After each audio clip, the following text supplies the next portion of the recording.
the monuments stand. They search for perfection, without humanity ignored. So they look to the insects and turn them into gods. Phase 1, Phase 2, Phase 3. Welcome. We have Dax with us from Sk8 Magazine. What's up, Dax? How are you doing? How's it going? Good, good. Thank you for joining me, man. All the way from so you're in Phoenix, right? Phoenix, Yeah, Arizona. we're in the heat of summer over here in sunny Peoria, Arizona. Oh wow, what's the temperature right now? Right now it's hovering around 103, I think. Oh That's my our God. afternoon temp. Man, We I was, may hit 115 by this weekend. So, oh my God, and I was complaining that it was like 96 today. well, you Texas boys have the humidity though. So, Yeah. It's crazy humid. Jeez. So, Sk8 Magazine. Tell me about Sk8 Magazine. well, it was a magazine I started about a year ago now. I was in a group called Traveling Skateboarders. I was doing a couple magazines for them for a while, and Yeah. had a couple photographers talk me in, and we were having a little bit of an issue reaching the publisher, and Uh-huh. they had talked to me about breaking away and doing my own. I've been a designer for a long time now, 26, 27 years. Oh And for wow. 8 years, I was in 8 years, I was in publishing. So we got to talking, and they supplied me with my very first shots. The only agreement was that no corporate advertisers, no pros, all amateurs. Oh wow. And yeah, the idea at the time is, and it's still down, is that we want to grow skateboarding locally. And everybody's got a different hood, like people in New York don't ride in the same kind of style that we do on the West Coast. Yeah. And so there's so many different styles. I was blown away by how many different ways people like to ride. And I just want to cover it all. I don't want to just cover one style. you know? Right. Right. Yeah. I mean, because it is completely different. I mean, here, I'm here in Dallas, Texas. I mean, there's parks popping up all over the place. So it seems like everybody's kind of, going towards that ATV, like all terrain skating over here. Yeah. And there's a lot of park riding going on, which is pretty great. And I Yeah. mean, I love covering park, but I mean, my old roots was punk rock, empty Oh, yeah, swimming yeah. pools, back alleyways, behind stores, however we could ride. For sure. And the thing that turned me on about the Dallas scene is that for you guys, this explosion of parks is new. And for us, we've had them in Arizona for a very long time. Yeah, this And is so, probably within the past 10 years, maybe. Maybe. right. So I've seen the evolution just in the time I was talking with the different writers and guys like you about the scenes developing out there. Right. And it's Texas is where I've seen vert skateboarding coming back. I mean, that's incredible. The Banger and the Hanger event that was just held out there. Oh, yeah, that's It's impressive. Yeah. And in Dallas, we got Mike Crumb's Park, four down here. It's Oh like yeah. it's the only vert ramp we have in DFW in the Dallas Fort Worth. Well, and you guys are also getting some of the best park builders because the other places have had, there have been plenty of times these guys have cut their teeth and, there have been a lot of bad parks, let's be honest. Yeah. But Dallas, I mean, you guys are, DFW alone is getting some incredibly good parks. I mean, Right, absolutely. And they're I heard a rumor the guys that build the parks, they try to outdo themselves on each one. So the next one they want to make better than the last one. So it's just they keep trying to make it bigger and crazier and better. So well, I'd like to see more flow, to be honest with you, more flow, more chances for longer grinds for guys to get a little bit bigger air. I mean, a little bit of right. a blend would be great. Yeah. But more street too. I mean, I think we're starting to lose street in all the parks, and that aggressiveness it's like our new issue. The new issue just went to press. It should be shipping out to people. You're one of the guys that get our mags. Right on. We're shipping them out probably the end of the week and the beginning of next week. And this time I wanted to cover East Coast guys and I wanted to cover street skating. So we got a writer from Virginia, an AM writer from Virginia that we covered. And I wanted street. And the fact is that, because I've heard words out there's a lot of bull riding, a lot of vert riding. Yeah. That's true. The thing I don't want to do is I don't want to pigeonhole our magazine the same way that other magazines have with the street skating scene. I want to be able to show a little bit of everything.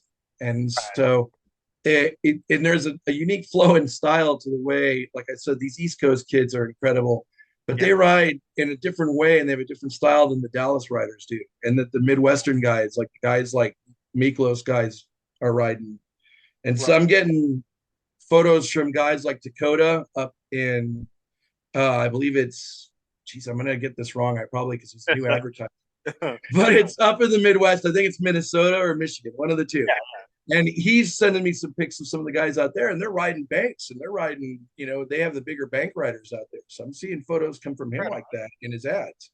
Yeah. So, I'm interested in what he's got going on out there as well, just like what's going on in Virginia and what Eric Tansey and the young guns out in North Carolina and South Carolina are doing. I mean, it's breaking everywhere, and it's really cool to see. And I really want to see how it develops because there really is unique styles for each region. It really is. It's almost like music. Absolutely. Yeah, totally. Yeah, no. Absolutely, 100%. And just because some people may know a little known fact. I write the music columns for you for Of course you do. Sk8 Yeah. Magazine, and that's kind of my whole point, my whole thing. I like to bring skateboarding and music together. Hence why I started this radio show as well. And you're completely right. Like music and skateboarding, it's different. At different places you go. And Well, dude, my brain blew up when everyone talked about the differences in punk. When we started getting into the different angles of thrash, my brain exploded. yeah, But it really is kind of like the way the skate scene developed. And thank God for you out there, man, because you were one of the guys that helped bring about my magazine as well, because of encouragement from you and the fact that I believe in the same way. I believe that punk and skate, for instance, is inherently tied together. oh yeah, absolutely. And listening to your show, I really found that you had a finger on the button of that. And so that's why I really wanted you to come and write for us. And you happily did. And what's been rad is that now I've got other people that read those articles and say, hey, I know guys here that play like that. Or I've listened to that scene. And I want to grow that scene just like skateboarding. Yeah. Because in my opinion, skate music, punk, ska, whatever region you're into, whatever you ride to, that's what's just as big an influence on our style Absolutely. as skateboarding itself. Right? Yeah. I mean, your music and how you ride creates your flow and your style. It really is. It is. And so they're intrinsically linked. You know what I'm saying? And I love how you're not featuring, because just like amateur skaters, I hate featuring. We don't need bands that Sony have. We don't need bands. We need to feature the smaller labels, right? Like the old punk labels. I want to bring kind of somewhat unknown bands to the masses. Yeah, absolutely. And if they skate, all the better. You know what I mean? All the better. If you have any of those bands reach out to you, like send them my way. Oh, I do. We keep throwing them. The thing is about the scene is we got to get them to skate. Some of these guys, well, I don't skate anymore. Well, get that board out. You know what I mean? Sign it just falling down on me. I'll fix that later. I was almost running late to this. I was like, oh crap! I had to set up something real fast. Well, I was in the middle of I just set up a new Shopify for everyone that might be interested. Skatelocals.com. Sk8locals.com is where you can come and order shirts now, and you can buy them from there, and they'll be at your doorstep in a few days. And it's all new to me. I'm an old school guy. I still have T-shirts in a box I sell at events. Yeah. And so, but I decided to give this a shot and try and join the modern revolution, if you will. And so I gave it a shot. It's taken me some time, but I think I got the hang of it. We'll see. Right on. The point is that try and get a little bit more about branding out there and let people know that, I would love to see riders out there in Texas finally being able to wear some of those shirts without me having to walk them out there. Yeah, dude, I got to order one from you too. So. Oh yeah, well I've got one I'm gonna send out your way. Don't you worry. Oh, I need one to wear when I'm going to make my deliveries to all the shops. Yeah, right. Yeah, so for sure. See, that's it. Let's get to the point of it. The real thing is the whole reason I really did start this was because as a young writer myself, I was lost in the many other writers out there. We didn't have the internet. So we had to compete. And if you didn't finish well, you didn't end up in the major magazines. You know what I mean? Yeah, right.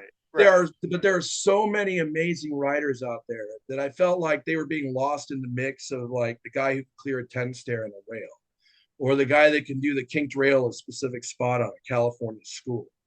And the fact is that I believe honestly that there are so many talented writers, so many different places, so many different corners of the country, let alone the world, that the only way to see them all is to actually have them send their pictures to me.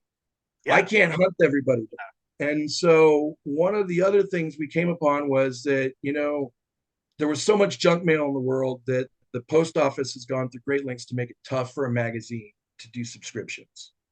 Yeah. So these days, I rely on something known as content-based distribution. It's what you do for me. And basically what it is the guys that support me carry my magazine through advertising generally, and I send them mags. They go into their communities and they spread this magazine out, whether it's at events or at the local skate shop or surf shop or whatever's nearby where skaters gather.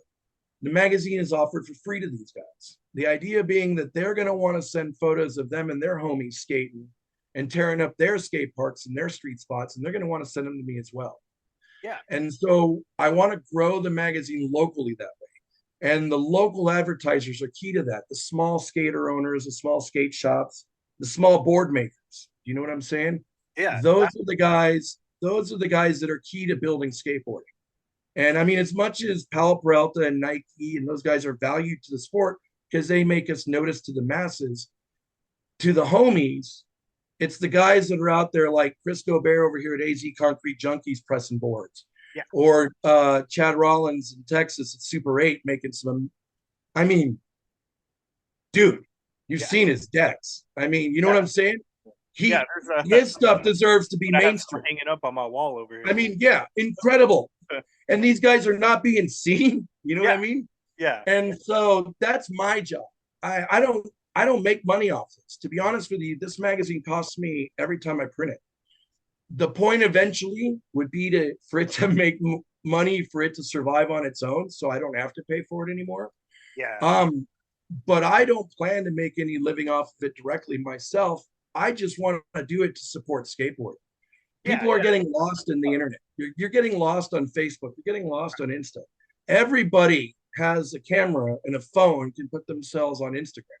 Right. But when you put your neck out there and you send me a badass photo, good enough to be put in the mag, and you're an amateur, I'm going to put you in there and you're going to keep that magazine forever. And you're going to hand it to your homies and show them. You're going to flex on them and you're going to show your family. You're going to send it to your mama and she's going to frame it. You know what I mean? That's magazines for you. My magazines don't have dates on them so that the guys can hold on to them for 30 years, pull them out of a box and go, there I was. I was on the front page of that mag. I was on there skating that rail. I wish I had that opportunity. I wish I had that opportunity when I was young to be able to do that. You know what I mean? Yeah. So it's my way of giving back to sport that I love. You know, pretty much. Yeah, that's amazing. Yeah, but it depends on the community now. You know, the advertisers, these small shop guys talk a lot of smack. Yeah. They all talk about how skateboarding's gone corporate. The Olympics have made this, and they wear the t-shirts and they throw the fits, but they don't put their money where their mouth is. You know what I mean? There are small publications like mine all over the country trying to grow. Right. And for us to grow skateboarding locally, let alone in local communities like I'm trying to around the country, I need the support of the advertisers. I need the support of the skate shops, you know. I don't charge a lot for an ad. I just charge enough for them to get some mags, pretty much. You know what I mean? They're basically buying mags from me. And in the process, they get a free ad in the magazine. And so what happens is they then distribute these magazines around and they make a name for themselves because those magazines are also being distributed in California. They're being distributed in Florida, in Texas, in North Carolina. Their little shop in Texas or their little shop in Minnesota is now being seen all around the country, and they didn't pay $5,000 for the advertising. They didn't pay an arm and a leg. They didn't have to mortgage their company for internet influencers and guys that wear Gucci shoes to carry their brand. They can press a board. You know, there's a guy in Texas who runs a shop called Sk8 Skateboards. I think we know who he is. Yeah, yes. No, I don't want to call him out unless he wants me to call his name out. But I'll just say he runs a pretty cool little brand, and he presses decks too. You know what I mean? And his name deserves to be out there just like Powell Peralta does. Absolutely. You know? Yeah. And so I want to support those guys. For sure. And so they've got to support me so I can support them. That's how it works. You know what I mean? Yeah, absolutely. Yeah, 100%. I mean, I understand. I mean, the radio show is just I'm completely volunteer, you know, or host. Correct. Everybody's all and Kick Push. And dude, Kick Push is amazing. You're doing some amazing stuff for skateboarding. And I mean, no lie, dude. If I could dap you over the camera, I would, dude. Because, dude, what you doing for skateboarding is amazing, dude. To be honest with you, till I heard your shows, seriously, I thought skateboarding and punk music was dead. I really did. I mean, here in Arizona, it's gone. We have a show on KUPD called Sk8 Uh-huh. comes on 7 p.m. It's for an hour, and most of the time it's just mainstream ska music or Oh, really? mainstream punk music. You know what I mean? But you're throwing down, and the guys you write about, you're writing about and playing dudes that are out there tearing it up every night in the small clubs, and bleeding for their game. And I like that. I respect that. So, Man, appreciate you it. know, I mean, those the whole thing. That's you know, what I wanted to do. Especially bring skateboarding and music together. Um, right. just like the guys from Function Skate Supply that do Mammoth Hardware, Pushfoot Skateboards, and Refused Wheels. They're about to put out a full length video. So they hit me up. They're like, "Hey, man, we need some music for this video." So I sent them a huge list of songs and bands, and like Dallas, like because they're a Dallas company. So Right, right, right. I sent them like 25 different local bands and songs, and they picked like their favorite three. So a lot of our local bands, local punks, are going to be featured in their full length video. That's tight. That's the way it needs to be. Yeah, Skateboarding, and local punk scene should work together. I'm absolutely. actually in the I'm actually in the works to try and work a video now, and the hardest part is to plan because I want to try and do it nationally, Yeah, and I want to do it nationally without a bunch of bull.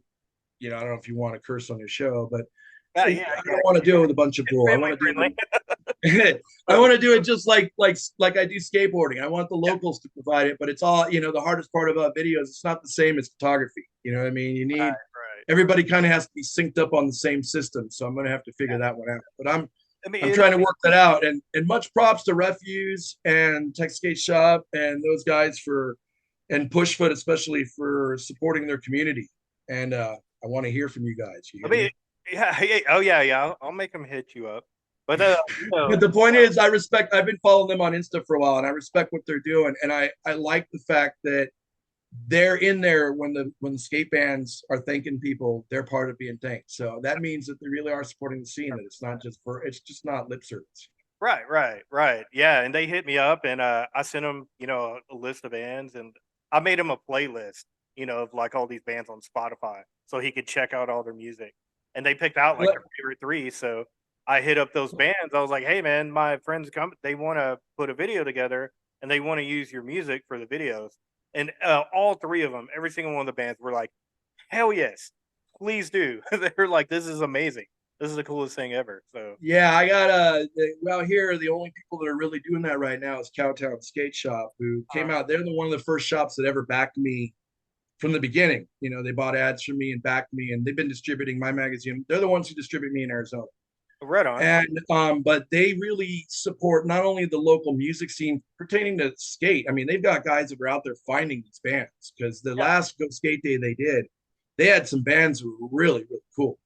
And but what I also noticed is that they have a good part of their skate shop dedicated to local board makers. And I'm not just talking Arizona. They find board makers around the US oh, right and they on. feature their boards too, which Yeah, I think a lot of skate shops need to do around the country. Is not just show that you're a local shop, but that you support local makers all over the country.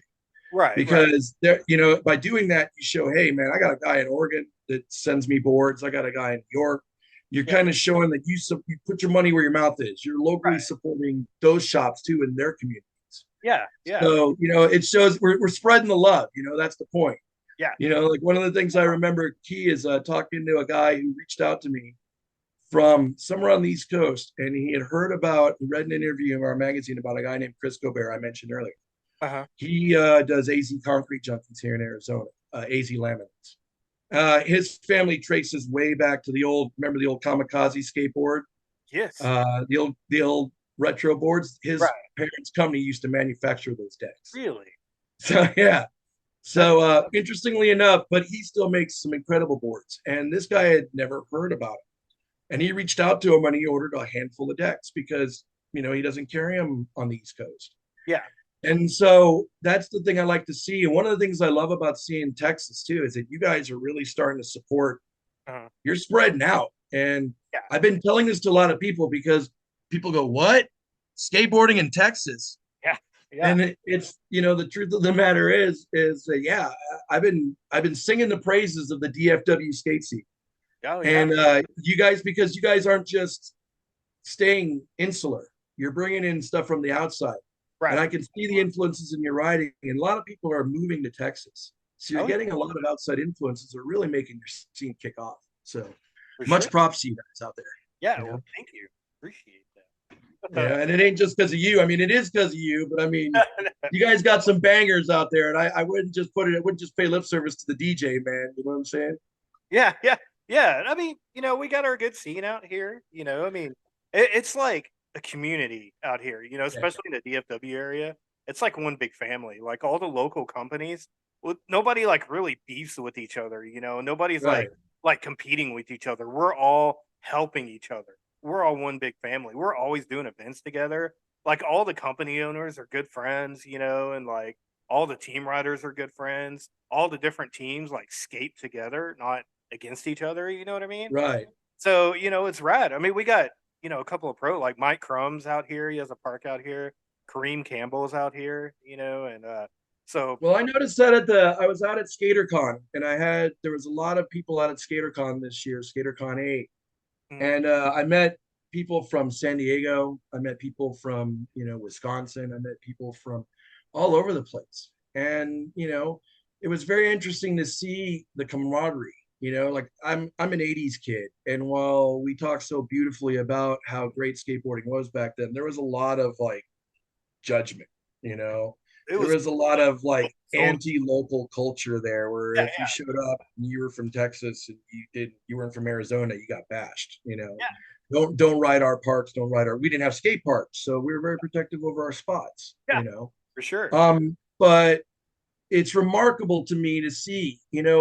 We have almost two tiers now in skateboarding, right? We have like Pal Peralta, Thrasher, we have Santa Cruz, we have the major brands that have a certain amount of influence Right. in the world of skateboarding, fashion wise. I mean, you've got a couple Pal decks hanging behind you. I've got Right. a couple Pal decks behind me in my house. You know what I Yeah. mean? And then you basically got everybody else who are people that are the local communities, the ones that they're in the trenches every day, the skaters that work and whatever. This budget up here is really high, and a lot of times it involves us selling out to larger companies to be able to afford to produce at that level, right? Right. And a lot of us really are just happy being down here and cruising and hanging out with our homies, Yeah. For sure. And so this is where I love being, you know what I mean? It's like I want to be able to enjoy this magazine and enjoy meeting people that are just out there every day making boards for people, selling boards, making clothing, contributing to skateboarding, man. You know what I mean? Like I just did an interview with Lance Mountain. Lance Mountain, you know what I mean? And the funniest part about it, what I tell people is that nothing in the interview was me asking him about his skateboarding. It was about his artwork because the guy's a hell of an artist. Yeah. And it just so happened that skateboarding influenced his art, but he was an artist, Right. And so with the pros, I've always gone with the fact that, hey, if you're a pro, I'll feature you, but not your skateboard. I want to feature, your skate shop maybe in your community, or the fact that you're making skateboards now, or that you're making wheels now, or something that you're doing as a small skater-owned business, or something giving back to skateboarding. Because the bigger companies, they support skateboarding in another way, on a scale with people that aren't in the trenches every day, that aren't out there cutting themselves up. You know what I mean? Right. That aren't killing themselves or busting their ass to skate. The people that like the kid on the Wheaties box and the guy in in the skateboarding commercials. The rest of us that beat our asses every day, bring a tall boy to the skate park, and spend all day long trying tray flips. Yeah. Those are the guys every day that I want to talk to. You know what I mean? Yeah. So, with the magazine and the how do I say that? Where do you find, or how do you find like content, and do you have people contributing? Yeah. Oh yeah. Well, besides you with the music, of course, I wanted to do an art thing too, and occasionally I have some people that contribute art for me. I write the articles for the. Excuse me. I write articles for the most part. There's a guy out on the East Coast now named Nick Stanisek who's writing for me. He writes a fantasy novel out series called the Vihadra Saga. Sorry, Nick, I'm trying. But he's been writing for me lately. He's been helping out a lot. and his articles are really good. So it really helps me with getting stuff done. I used to do a piece called Something Different. To be honest with you, I ran out of something different to talk about. We did board dancing in our first issue. We talked about freestyle, downhill racing, slalom. You know, I there really wasn't much other variations of the sport I could talk about anymore. My hopes were at the time was that I could pick up some more writers that were involved with those things and I could talk about them some. But it seems like there wasn't anything more than a morbid curiosity in each of those um sub-level parts of the sport, I guess you could call it, or however you would say.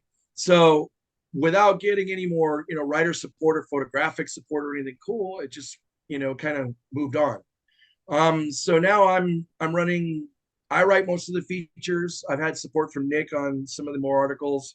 We got some great articles coming up. The owner of Film Trucks, we have an interview with coming up. Right on. And we have another interview besides that. Nick's done a lot of work to make sure and line me up with some great guys. And so that's really been helpful because those are the people you really want to meet. And so it's kind of nice to have, good writers that are volunteering their time to produce content for my mag. Right. And the rest of the content, namely the photographic content, as you know, it's all voluntary. So I don't have professional photographers. The guys you see in there are amateurs. If they do sell their work to the major mags, cool. But for the most part, they're guys like you and me that go out skating and maybe drag a camera along with them. And I'll tell you what, guys like Nick Bussius in Virginia, North Carolina, South Carolina shooting for me. We got Caden Browning, who's been shooting out in California and Utah. These guys are blowing up my magazine with incredible shots. Vincent Wilson, who runs Grackle Skateboards out there, he's been sending me some stuff. If you're listening, Vincent, get a better camera. Listening, we got guys that shoot all over the country that send me photos, and I'm very impressed by general amateurs that are sending me stuff that make me look great, and it's them looking great, and that's what I want to bring back. I want to bring back the steez, man. I want to bring back the flow. Guys put these videos out and they'll shoot a video 300 times till they get their shot technically right. Yeah. But by that time, it just looks like a technical trick. Yeah. You know what I mean? But when you got a camera, you throw the steez because you want to look good on film. Yeah. It's all about, because it's not just about pulling the trick. You got to look. You got to look good. Right. That's the point. You can't just land it. You got to land it and look freaking cool. And that's the thing, to go back on something you were talking about earlier, wanting to possibly put out a video. I mean, it's so difficult to put out skateboarding videos because, you might get, the typical video parts, 3 to 5 minutes. Dude, that's like a year's worth of filming, at least. At least a year's worth of filming. Oh, let alone trying to do a half an hour. Yeah. You know what I mean? For sure. Yeah. And I want to try and do it like the old school videos. I don't want a 4-minute block. I mean, I'll give someone a clip.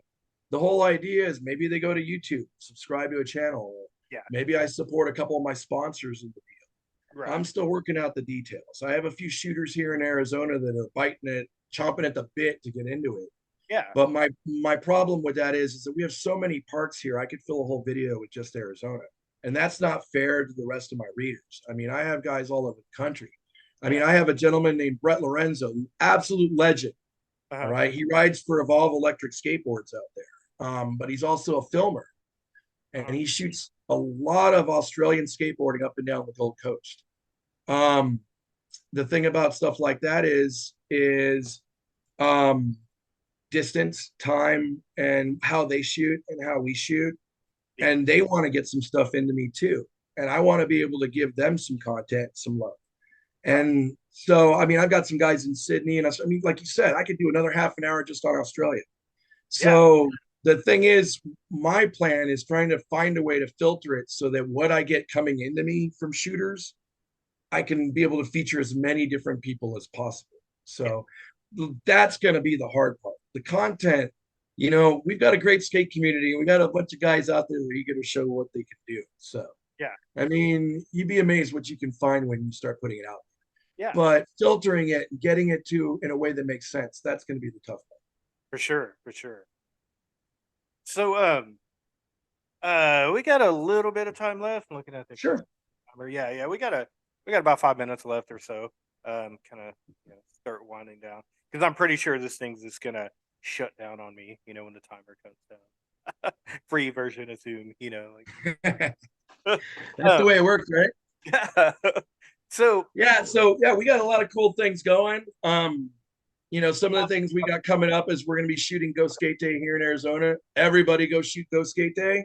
yeah, I'll, I'll be in Portland, and so hopefully I'll get some good footage for you, and I'll get. You're all the way up in Portland. Well, right, I'm going to Portland for Go Skate. You'll be there for Go Skate Day. Yes, I am. Because my partner I work with Club Distribution, he lives in Portland, and that's part of, and he also owns Red F Skateboards, and so I'm part of Club Distribution, and so I'm going to go out there and we're going to have a booth.